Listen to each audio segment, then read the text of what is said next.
to be a new you, to live in a new way, the first thing you need to do is think in a different way, to believe what's possible.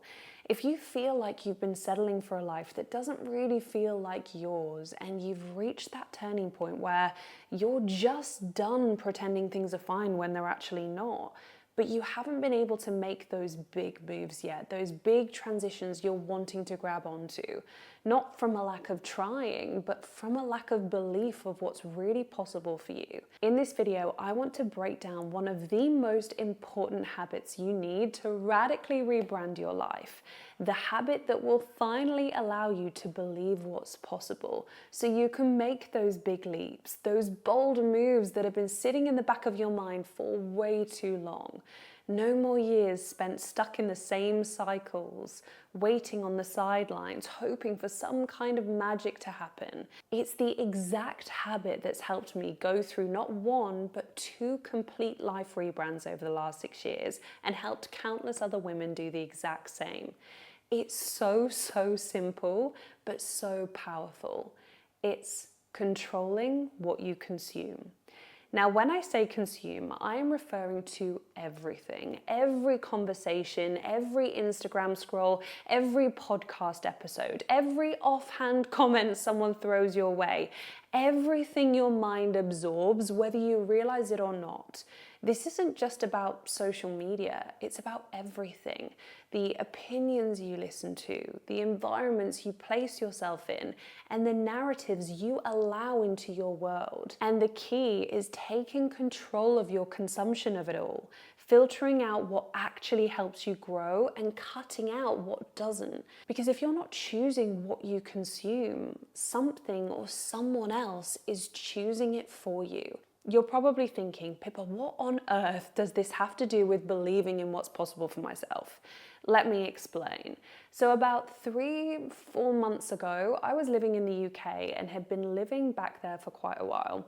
I was staying in York, which, by the way, if you are ever able to go and visit, it is genuinely one of the most beautiful cities in the world, in my opinion. But anyway, and if I'm honest, after being there for a while, I felt pretty stagnant.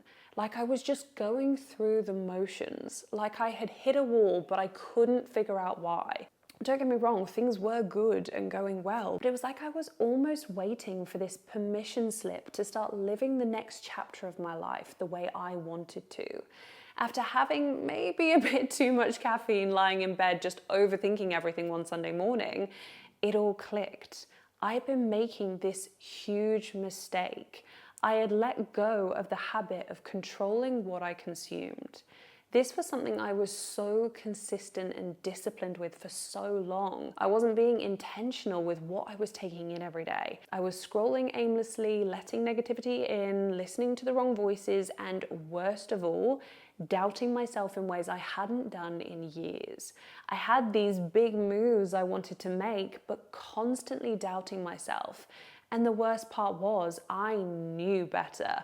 I literally talk about this for a living, about creating a life you love, living by design and not by default, about making bold moves and rebranding your life. Yet here I was, feeling stuck because I had let the wrong things in and stopped feeding the belief I needed to move forward. So I made a shift right then and there. I cut out what was holding me back and doubled down on what would pull me up. The content, the books, the podcasts, the conversations, the environment. I took control of it all. And within weeks, I had changed pretty much everything. I left the UK, moved to Australia, launched a new business, became the healthiest I've ever been, and started creating even bigger goals for the next few years. Now, I'm really big on how much changes of your physical environment and the location of where you live can be huge catalysts for growth and rebranding yourself. But that's for a whole other video, because at the core of it, it wasn't just the move that shifted everything for me. It was reinstilling the habit of controlling what I consumed. So there are 2 really important things you need to understand from this. One is your belief in what's possible is everything. And 2 is that belief is being shaped by what you consume, whether you realize it or not.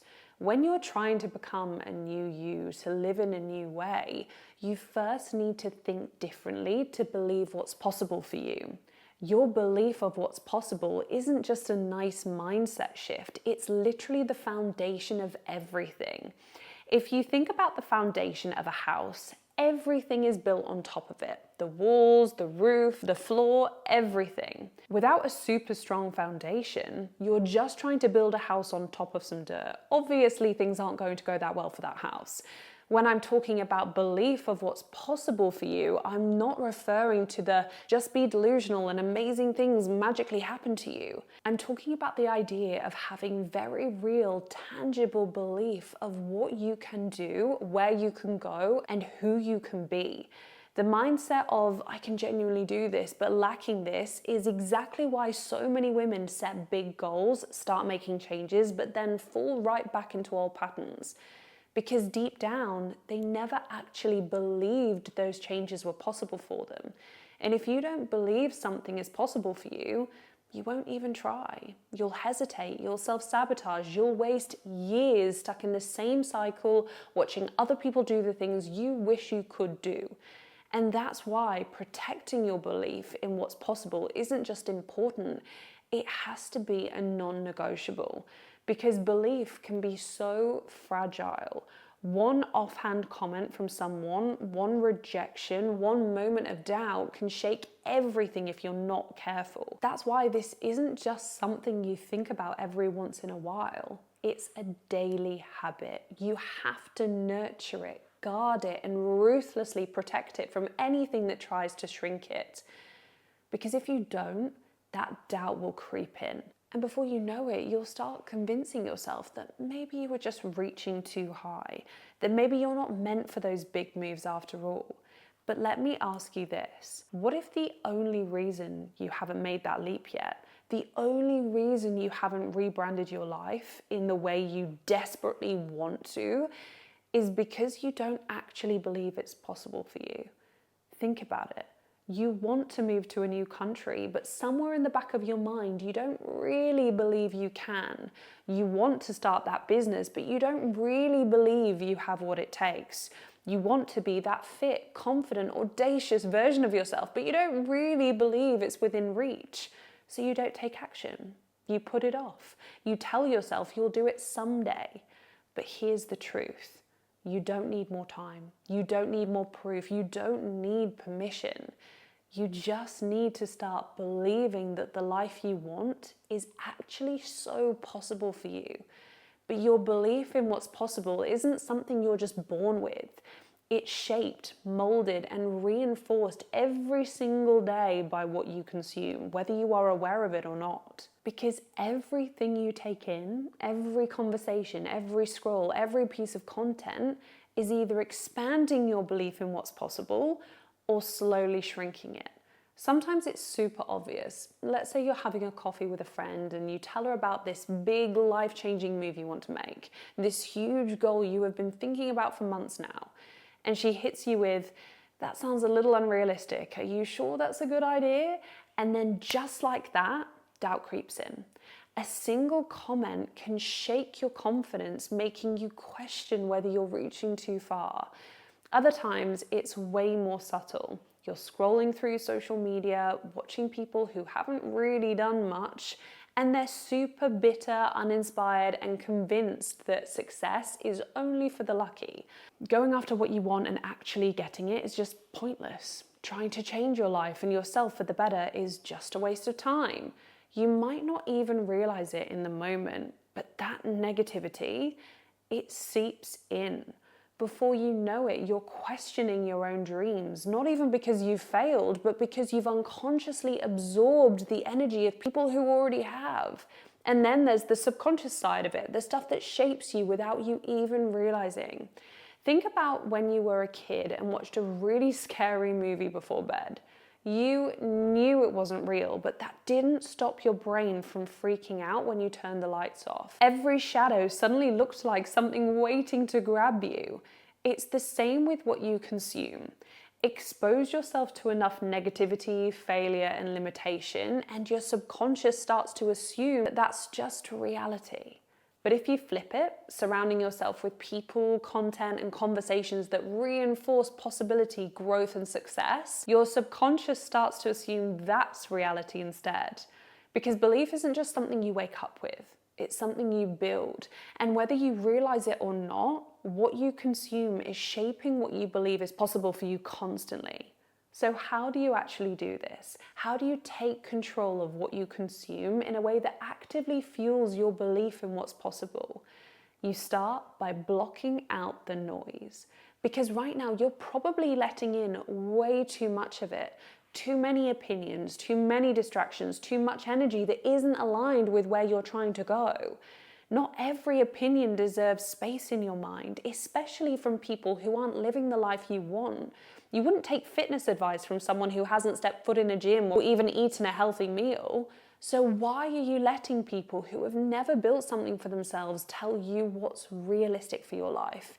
You have to be ruthless about filtering the voices you listen to. If their mindset isn't where you want yours to be, their opinion is literally invalid. And sometimes that does mean not sharing certain things at all. Not because you're hiding, but because you're protecting. Because one wrong opinion at the wrong time can plant a seed of doubt that wasn't even there before. Instead, start consuming the right things, the right books, the right content, the right conversations. Because what you consume creates the assumption of what's possible for you. If you surround yourself with stories of people who have done the things you want to do, your brain starts to normalize it. It stops feeling like a long shot and starts feeling like something inevitable. And that shift is everything. Because when you assume success is your default, you start moving like someone who's going to get it. There's this amazing quote by E.O. Wilson that says, "We're drowning in information but starving for wisdom. So be selective. Control what you consume and you control what you believe. And when you control what you believe, you control everything." I'll see you on the next one. Love you.